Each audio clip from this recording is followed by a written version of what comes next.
Hi friends, mini ব্লগে আপনাদের স্বাগত। ঈদের জন্য স্কুল বন্ধ থাকলেও চোখটা কিন্তু আমার একই সময় খুলে যায়। আর গাছগুলিকে নিয়ে আজকে একটু চর্চা করলাম। স্কুল বন্ধ থাকলেও কিন্তু আজকালের বাচ্চাদের রেহাই দিই। তো সকালেই আজকে ক্রিকেট ছিল, তো চলে গেল রাজশাহী। আর রাজশাহী যতক্ষণ ফিল্ডে থাকবে আমার আঙ্গুলগুলোও দুলতে থাকবে।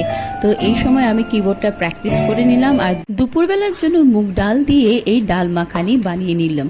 এত টেস্টি হয় এটা। আর এদিকে আলু ঝুরঝুরি কেটে এটাকে ঘরের ভেতরে ফ্যানের নিচে শুকোতে হলো। দুপুরের খাওয়া দাওয়া সেরে রাজশাহী এই ফল খেতে খেতে এনজয় করছি সিআইডি সিরিয়াল। আর আমি নিয়ে নিলাম এই ম্যাঙ্গো আইসক্রিমটা। সন্ধ্যা হতে এত ঝড়ো বৃষ্টি আর তুফান চলছে, মানে নাজেহাল পরিস্থিতি। সঘন চলছে লাইন আসা যাওয়ার পালা। এরপর সন্ধ্যাবেলায় সন্ধ্যা দিয়ে আমরা সোজাসুজি পড়তে বসে যাই। এর মিডিলে আমরা আজকে পাস্তা বানিয়েছি। চাপে পড়ে বাচ্চাদের হাল দেখো, একদিকে খাচ্ছে অন্যদিকে পড়ে যাচ্ছে।